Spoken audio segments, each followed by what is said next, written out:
Hi friends, संघर्ष class YouTube channel में आप लोगों का स्वागत है। मैं गोविंदा सर आप लोगों के बीच आज एनसीईआरटी का 6.3 आज आप लोगों को लेकर आए हैं। इससे पहले हम लोग समरूपता की कसौटी को पढ़े थे। बिना समरूपता की कसौटी की जानकारी के बिना ये हम लोग क्वेश्चंस को सोल्व नहीं कर सकते हैं। तो समरूपता की कसौटी के अगर आप वीडियो नहीं देखे हैं तो इससे पहले उस वीडियो को आप देख लें ताकि आपको ये प्रश्न आसानी से समझ में आ सके। चलिए मैं इसमें भी आपको बताने का प्रयास कर रहा हूँ। उसमें हम 3 कसौटी बताए थे। पहला बतलाए थे एंगल एंगल समरूपता से। यदि किसी त्रिभुज की तीनों कोण यदि किसी दो त्रिभुज की संगत कोण आपस में बराबर हैं तो उसको हम लोग कहते हैं एंगल एंगल समरूपता। इसकी पहला कसौटी। दूसरा कसौटी था कि अगर किसी त्रिभुज की दो भुजाएं एक ही अनुपात में है और एक कोण और एक उनके संगत कोण आपस में बराबर हैं तो वह भी त्रिभुज समरूप होंगे। उनकी कसौटी है साइड एंगल साइड समरूपता से। और तीसरा कसौटी है किसी त्रिभुज की दो संगत भुजाएं एक ही अनुपात में हो तो वह भी त्रिभुज समरूप होते हैं। उसको बतलाए थे कि साइड साइड समरूपता से। तो ये 3 बात को ध्यान में रखना। ये सारे क्वेश्चंस को हम लोग को डील कर लेंगे। चलिए आइए हम लोग ध्यान देते हैं। यहाँ से एग्ज़ाम में आपके क्वेश्चंस दिखाई देंगे तो ही दिखाई देंगे, ये फिक्स है, श्योर है कि यहाँ से क्वेश्चन आएंगे तो ही आएंगे। चलिए ध्यान दीजिएगा। देखिए पहला जो क्वेश्चंस है आपको स्क्रीन पर दिखाई दे रहा ही होगा। यहाँ पर देख लीजिए, हम लोग देख रहे हैं चित्र से यहाँ पर देख रहे हैं कि कोण ए जो है, इसमें कोण ए जो है इसके कोण पी के बराबर है। इसमें भी 60 डिग्री, इसमें भी 60 डिग्री। कोण ए का वैल्यू 60 डिग्री है, कोण पी का भी वैल्यू 60 डिग्री है। तो लिखेंगे कि कोण ए जो है कोण पी के बराबर है। फिर देख रहे हैं कि कोण बी जो है यहाँ पर 80 डिग्री है, यहाँ पर भी 80 डिग्री है। तो कोण बी जो है सो किस कोण के बराबर है? कोण क्यू के बराबर है। और कोण सी जो है ये 40 डिग्री, ये भी 40 डिग्री, 40 डिग्री।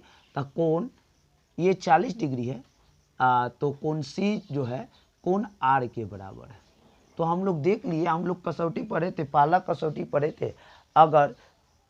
अगर संगत कोण बराबर तो उसको कहते थे कि एंगल एंगल समरूपता से। क्या? एंगल एंगल समरूपता से, कोण समरूपता से। तो लिखेंगे एंगल एंगल समरूपता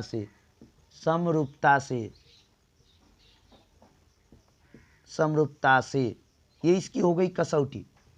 आपका क्वेश्चन जो था बोल रहा था कि आप इसका किस कंडीशन में यह क्या होंगे? समरूप होंगे।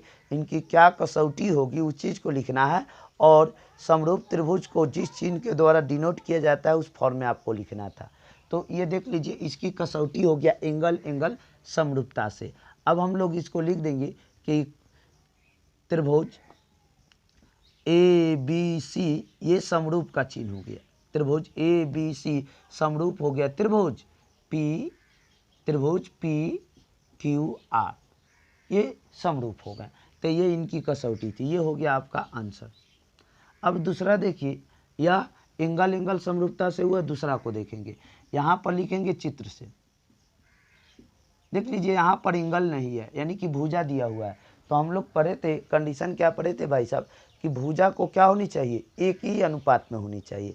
तो एक ही अनुपात का मतलब कि पहला वाले त्रिभुज के भुजा से हम लोग दूसरका वाले त्रिभुज के भुजा से भाग करेंगे। इसी ढंग से प्रत्येक भुजा में भाग करके देखेंगे। अगर एक ही अनुपात में आ जाएगा, सबों का वैल्यू अगर एक आ जाएगा यानी कि इक्वल आ जाएगा तो हम लोग कह सकते हैं क्या भाई साहब कि वह त्रिभुज क्या होंगे? समरूप होंगे। तो चलिए जरा हम लोग ध्यान देते हैं चित्र से। यहाँ पर देख रहे हैं कि ये 2 का दोगुना कौन होगा भाई साहब? 4, 2.5 का दोगुना 5, 3 का दोगुना 6 है। अब ये नहीं कि आप सोचिएगा कि 2 है तो 2 को हम इससे कर दें, नहीं, आपको भुजा इधर उधर दे सकता है। अब आप देखिएगा कि 2 दूना का 5 होगा क्या? नहीं होगा। फिर देख लीजिए ना, 3 दूना का 6 सेट हो जाएगा, लेकिन 2.5 दूना का 5 होगा क्या? नहीं, कुछ हटकर आपको दिया हुआ है। तो यहाँ पर लिखेंगे कि ए बी ए बी बट्टा 4 कहाँ है, क्यू आर, तब क्यू आर होगा ए बी बट्टा क्यू आर इक्वल टू कितना आ जाएगा भाई साहब, ए बी का वैल्यू 2 है, क्यू आर का वैल्यू कितना हो गया 4, कट गया तो कितना गया 1/2। फिर देखिएगा अब हम लोग निकालेंगे कि बी सी बट्टा क्या हो जाएगा, बी सी बट्टा P R, P R B C का वैल्यू 2.5 है 2.5 और क्यू पी आर का जो वैल्यू है 5 है, 2.5 दूना का 5 1/2 आ गया। फिर ध्यान दीजिएगा हम लोग लिखेंगे भाई साहब, अब लिखेंगे कि ए सी बट्टा ए सी बट्टा पी क्यू ए सी बट्टा पी क्यू। तो यहाँ पर ध्यान देने योग्य बातें हैं, ए सी का वैल्यू 3, पी क्यू का वैल्यू 6, 3 दूना का 6। हम लोग देख लिए भाई साहब कि ए बी बट्टा क्यू आर, बी सी बट्टा पी आर, ए सी बट्टा पी क्यू, हम लोग देख रहे हैं कि इनकी भुजा क्या है, एक ही अनुपात में है। तो हम लोग पढ़े थे क्या, साइड साइड समरूपता से, साइड साइड समरूपता से, तो लिख देंगे कि साइड साइड समरूपता से, समरूपता से त्रिभुज ए बी सी समरूप हो गए त्रिभुज पी क्यू आर, त्रिभुज पी क्यू आर, यानी कि इनकी भुजा एक ही अनुपात में हो गया फिर भी समरूप, इनकी संगत कोण आपस में बराबर हो गए फिर भी समरूप।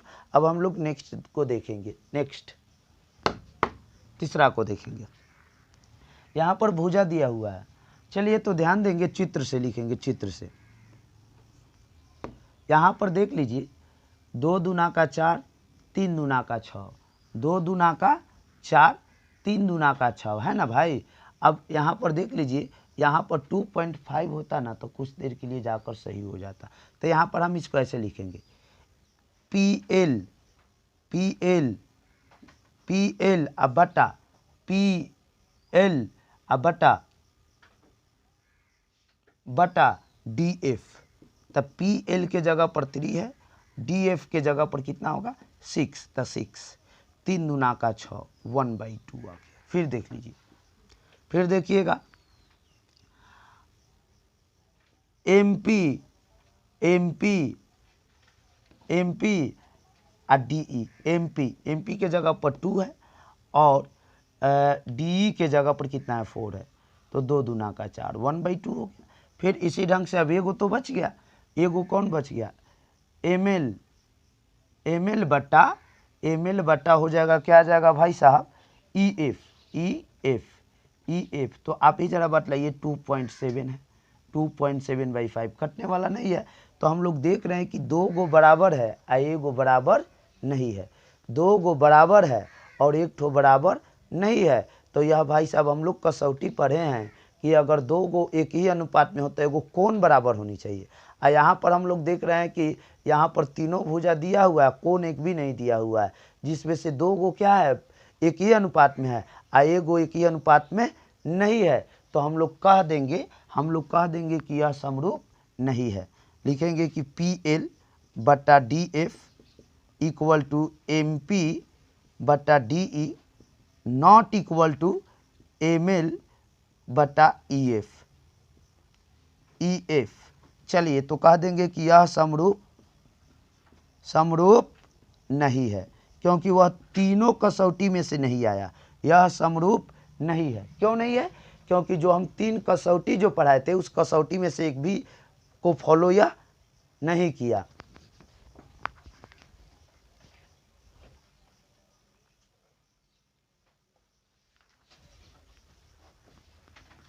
चलिए अब हम लोग 4th को देखेंगे, ठीक है। 4th को देखिए,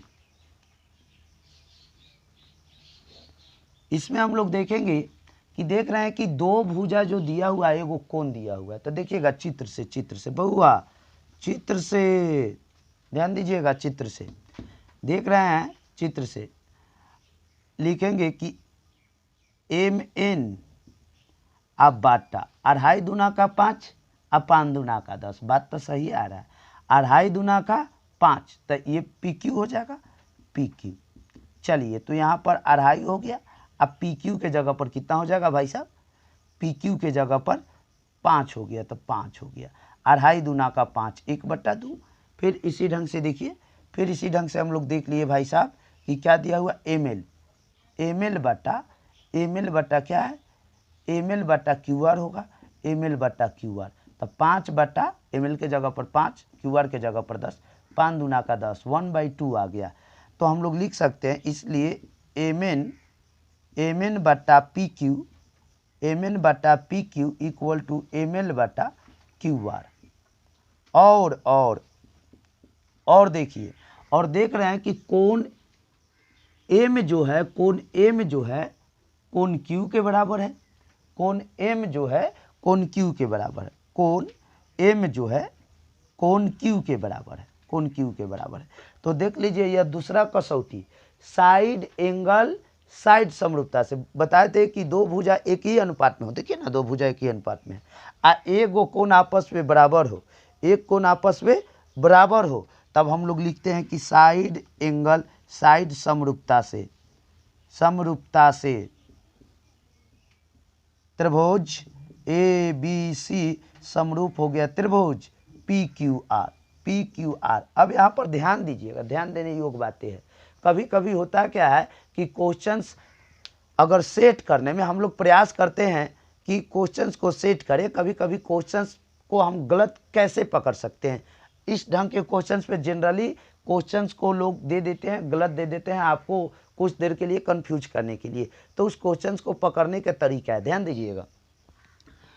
ये एंगल दिया हुआ रहेगा, ये एंगल दिया हुआ है, आइट साइड का भुजा दिया हुआ है, ये एंगल के सामने दिया हुआ है, ये एंगल के सामने दिया हुआ है, ये एंगल के सामने नहीं दिया हुआ है, ये एंगल के सामने नहीं दिया हुआ है, ये भी एंगल के सामने नहीं दिया हुआ है। अगर आपको यही दे देता यहाँ पर 5 दे देता, क्योंकि इस एंगल के सामने दे दिया, जबकि तब कहते कैसे कह देते कि 2.5 दूना का 5, 5 दूना का 10, एगो कोण से एगो कोण बराबर। बिल्कुल गलत बात है। यहाँ पर देख लीजिए, यहाँ पर 17 के सामने कुछ नहीं है, तो यहाँ पर भी कुछ नहीं होनी चाहिए, यहाँ पर भी कुछ नहीं होनी चाहिए। अगर यहाँ पर 5 होता तब 5 होता तो जाकर क्वेश्चंस मेरा सही होता। यह आपको क्वेश्चंस कंफ्यूजन करने के लिए आपको ये क्वेश्चंस दे दिए जाते हैं, तो आप लोग इस बात पर ध्यान दीजिएगा। तो आप लोग इतना को स्क्रीनशॉट ले लीजिए।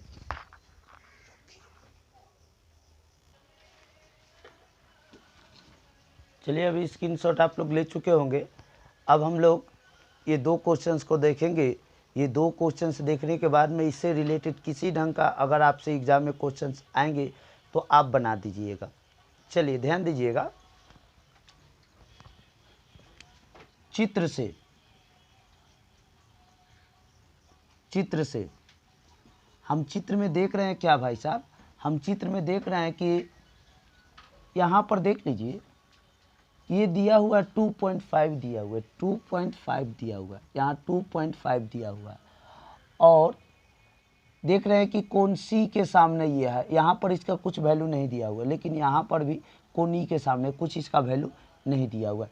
तो हम इसको लिख सकते हैं 2.5 है, 2.5, तो इसको हम लिख सकते हैं कि AB बटा क्या भाई साहब, AB बटा कितना DF। तो यहाँ पर 2.5 बटा 5, 2.5 दूना का 5, 1/2। अब देख रहे हैं भाई साहब कि अब एक चीज़ और देख रहे हैं कि कोण BC जो है, BC अब बटा क्या, BC बटा EF। तो यहाँ पर ध्यान दीजिए, यहीं पर तो सबसे बड़ा प्रॉब्लम हो रहा है। यहाँ पर देख रहे हैं कि इसके सामने ये 3 दूना का 6 है, इसके सामने 80 डिग्री है, जबकि ये 6 के सामने 80 डिग्री नहीं है। इससे पहले वाले क्वेश्चन में बतलाए थे कि आपको कंफ्यूजन करने के लिए ऐसा क्वेश्चन आ जाता है। तो इसको तो हमको चित्र देखने से ही पता लग रहा है कि भाई साहब 2.5 दूना का 5 या 3 दूना का 6। अगर यहाँ पर इसके सामने 80 डिग्री होता तब यह समरूप होता, या 6 यहाँ नहीं होकर 6 यहाँ होता तब यह समरूप होता। लेकिन ऐसा तो कोई कंडीशन है ही नहीं, ऐसा तो कोई कंडीशन है ही नहीं।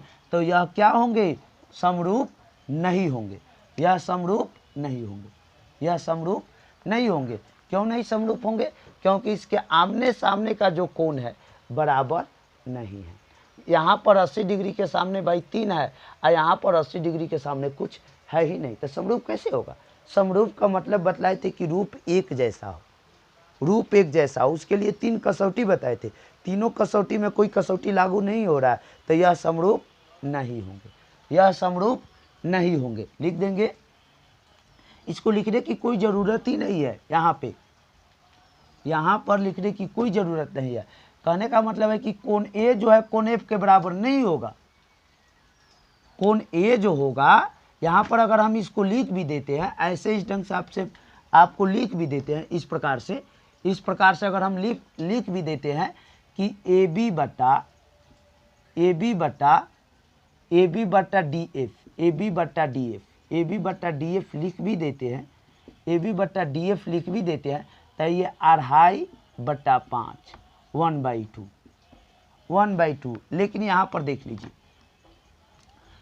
देख लीजिए, कोण ए जो होगा नॉट इक्वल टू कोण एफ के बराबर होगा, क्यों भाई साहब, क्यों बराबर होगा, क्यों बराबर नहीं होगा, क्यों नॉट इक्वल टू एफ होगा, यानी कि ए जो होगा कोण एफ के बराबर नहीं होगा। आपको देखने में लग रहा है कि सर यहाँ तो 80 डिग्री लिखा हुआ है, 80 डिग्री लिखा हुआ है, यहाँ पर 80 डिग्री लिखा हुआ है, यहाँ पर भी 80, तो कोण ए बराबर तो कोण एफ होबे करेगा, नहीं होगा। क्यों? क्योंकि यह 3 के बराबर है और इसके पास हमको कुछ पता ही नहीं है, क्योंकि इसके भुजा क्या आपस में बराबर नहीं है, क्योंकि भुजा इसका क्या आपस में, क्योंकि भुजा बराबर नहीं है, भुजा बराबर नहीं है, इसलिए यह समरूप नहीं होगा। अगर सिर्फ यही 6 यहाँ पर आ जाता भाई साहब 80 डिग्री के सामने, तब यह समरूप हो जाता, क्योंकि इसकी भुजा एक ही अनुपात में और एगो कोण बराबर हो जाता, या यह 3 यहाँ पर आ जाता तब भाई साहब समरूप हो जाता, लेकिन 80 डिग्री के सामने, इसलिए यह नहीं होगा। चलिए अब हम लोग इसके बारे में जानेंगे। हम लोग जानते हैं कि त्रिभुज के तीनों कोणों का योग कितना होता है, 180 डिग्री होता है। तो यहाँ पर देख लीजिए, ये दिया हुआ है 70 डिग्री 80 डिग्री, तो 8 7 15 150 डिग्री हो गया, तो ये कितना डिग्री होगा, 30 डिग्री होगा, तब तो 180 डिग्री आएगा, होगा ना जी। अब ये देख लीजिए 8 3 11 कितना हो गया 110 डिग्री, तो ये कितना होगा 70 डिग्री। लिखेंगे चित्र से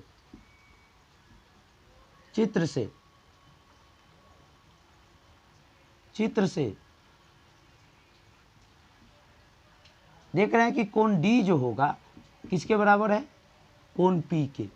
कोण ई जो है किसके बराबर है, कोण क्यू के। और कोण एफ जो बराबर है कोण आर के बराबर है ना। तो लिख देंगे कि एंगल समरूपता से त्रिभुज डी ई एफ समरूप हो गया त्रिभुज पी क्यू आर। चलिए हम लोगों को समझ में आ गया होगा। आप बुक जाइएगा और बुक उठाकर ये सारे क्वेश्चंस को बना दीजिएगा। आप 2 से 3 बार इसको रिवीजन कर लीजिएगा। आपको यह हमेशा के लिए आपको याद हो जाएगा। समझने की बात छोड़िए, 2 से 3 बार अगर आप इस चीज़ को कर लेते हैं, मुझे विश्वास है आप लोगों को समझ में आया होगा। तो आप लोग अब चैनल को सब्सक्राइब कर ले, ताकि हम कभी भी वीडियो डालें तो आपके पास सबसे पहले नोटिफिकेशन पहुंच पाए। जय हिंद, जय भारत।